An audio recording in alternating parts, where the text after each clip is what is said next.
भारतीय reserve bank के governor Shaktikanta Das ने कहा कि कोविड-19 पिछले 100 साल का सबसे बड़ा स्वास्थ्य और आर्थिक संकट है। एसबीआई के एक कॉन्क्लेव को संबोधित करते हुए उन्होंने कहा कि इसकी वजह से उत्पादन, नौकरियों और सेहत पर अभूतपूर्व नकारात्मक प्रभाव देखने को मिला है। इस संकट ने पहले से मौजूद वैश्विक व्यवस्था, ग्लोबल वैल्यू चेन और दुनिया भर में मजदूर और कैपिटल मूवमेंट को प्रभावित किया है। दास ने कहा कि कोविड-19 महामारी हमारी आर्थिक और वित्तीय व्यवस्था की मजबूती को परखने के लिहाज से अब तक का सबसे बड़ा संकट है।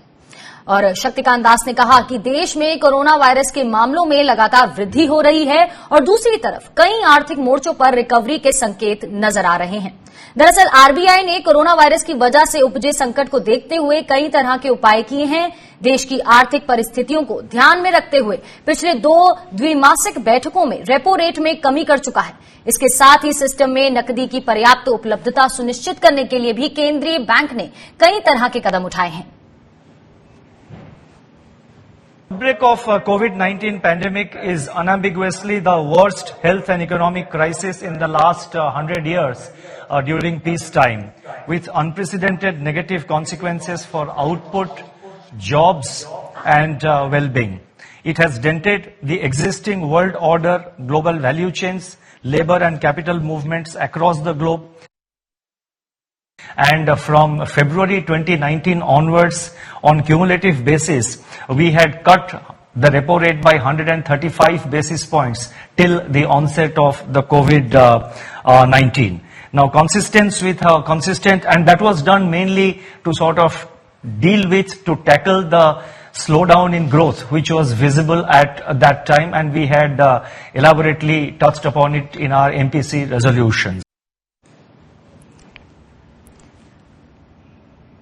और इसी मामले पर ज्यादा चर्चा के लिए हमारे साथ अर्थशास्त्री अखिल स्वामी जी जुड़ चुके हैं। अखिल जी, बहुत बहुत स्वागत है आपका स्वराज एक्सप्रेस में। सर, कितने समय से हम देख रहे हैं कि चाहे नेशनल रेटिंग एजेंसीज हो, चाहे इंटरनेशनल रेटिंग एजेंसीज हो, वहां से एक अच्छी खबर नहीं आ रही हमारी ग्रोथ रेट को लेकर या फिर हमारी अर्थव्यवस्था को लेकर। स्थिति यहां पे काफी गंभीर होती है और आज रिजर्व बैंक ऑफ इंडिया के गवर्नर शक्तिकांत दास ने कहा है कि कोविड-19 पिछले 100 साल का सबसे बड़ा स्वास्थ्य और आर्थिक संकट है। सर, आपसे जानना चाहूंगी कि ये जो स्थिति इस समय गंभीर है, इसका असर और कितना दिखेगा आने वाले दिनों में?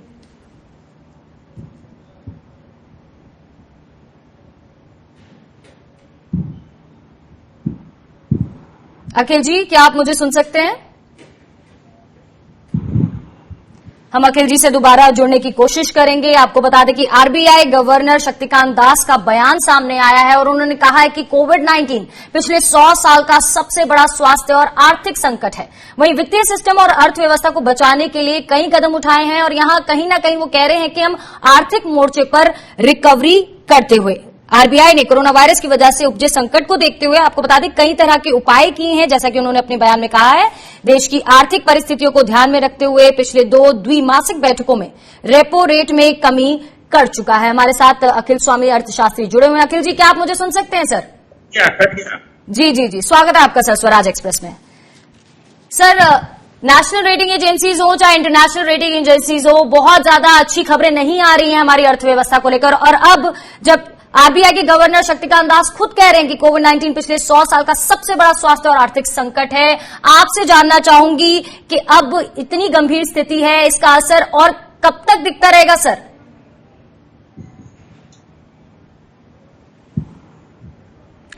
कुछ टेक्निकल ग्लिचेस की वजह से हम जुड़ नहीं पा रहे हैं अखिल स्वामी जी से।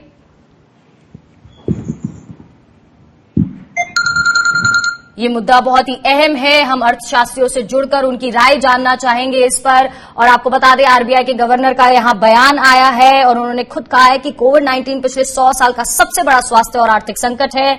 ये एक कॉन्क्लेव हो रहा था एसबीआई की तरफ से, वहां संबोधित करते उन्होंने कहा कि इसकी वजह से उत्पादन हो, चाहे नौकरियां हो, चाहे वो सेहत पर, लोगों की सेहत पर इसका अभूतपूर्व नकारात्मक प्रभाव देखने को मिला है। और नौकरियों की बात करें और इस संकट ने पहले से मौजूद वैश्विक व्यवस्था, ग्लोबल वैल्यू चेन और दुनिया भर में मजदूर और कैपिटल मूवमेंट को प्रभावित किया है। अखिल जी, क्या आप मुझे सुन सकते हैं अब?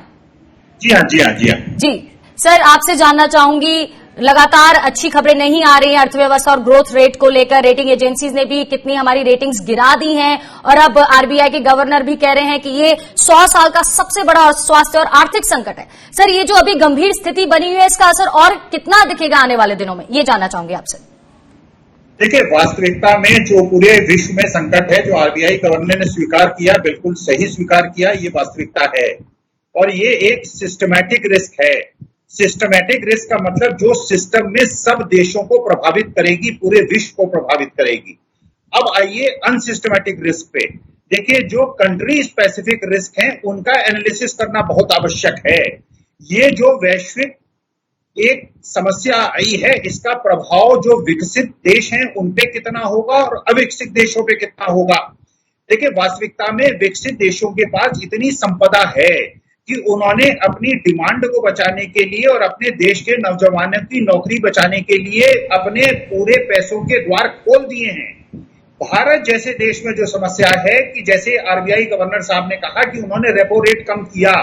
देखिए, रेपो रेट कम करने का फायदा उद्योग समूह को तब हो सकता है जबकि उद्योग समूह अधिक इंटरेस्ट होने की वजह से इंडस्ट्री को एक्सपेंड न कर पा रहा हो या लगा ना पा रहा हो। आज जो भारत की असली समस्या है, जो अल्प वर्ग है, जो मध्यम वर्ग है, उसकी नौकरी जाने और वेतन कटौती की वजह से, नौकरी छूटने की वजह से उसकी डिमांड इफेक्ट हो गई है। तो जो समस्या है वो सप्लाई साइड में नहीं है। और जब रेपो रेट आप कम करते हैं तो जो बुजुर्ग लोग हैं जो कि बैंक में एफडी से अपने जीवन यापन करते हैं, उन पे प्रतिकूल प्रभाव पड़ता है और उद्योग फायदा इसलिए नहीं उठा पाता। तो वास्तविकता में जो मुझे लगता है, भारत में अगर आरबीआई गवर्नर साहब ये बात कहते हैं कि प्री कोविड पीरियड में हमें ग्रीन शूट्स दिखाई पड़ रहे हैं, हमें प्री कोविड पीरियड में वापस नहीं जाना है। हमारे देश में 3-4% की जीडीपी से जहां पे 2-3% की जनसंख्या वृद्धि हर वर्ष होती हो, वहां पे हमारा 2-3% जीडीपी से काम नहीं चलेगा, 1-2% आईआईपी से काम नहीं चलेगा। हमें जीडीपी 8-10% पे ले जानी पड़ेगी, हमको आईआईपी 12-14% पे ले जानी पड़ेगी, जिससे लोगों को रोजगार मिले और अल्प और मध्यम वर्ग को नौकरी न छूटे, उनको नौकरी की परेशानी ना हो, डिमांड क्रिएट हो और इंडस्ट्री को फायदा हो। देखिए, वास्तविकता में जो अनसिस्टमेटिक रिस्क इस समय देश में है, जो विश्व में है, सबसे ज्यादा रिस्क जिसका मैं मूल्यांकन कर रहा हूं, जिसका पूर्वानुमान कर रहा हूं, वो जो विकासशील देश हैं उन पे कर रहा हूं, भारत जैसे देश पे कर रहा हूं। हमारे सामने चुनौतियां बहुत बड़ी हैं और ये एक ऐसा समय है कि जिसमें हमें एक समग्र विकास की नीति, सारे दिमागों को एक साथ एकत्रित करके, सम्मिलित करके इस समस्या का मूल समाधान ढूंढने की आवश्यकता है। जी बिल्कुल, बहुत बहुत शुक्रिया सर आपका हमारे साथ जुड़ने के लिए और इस चर्चा में शामिल होने के लिए। तो आरबीआई ने कहा है कि कोरोना वायरस की वजह से उपजे संकट पर यहां कई कदम उठाए गए हैं, लेकिन वहीं आरबीआई के गवर्नर ये भी कहते हुए कि 100 साल का ये सबसे बड़ा स्वास्थ्य और आर्थिक संकट है।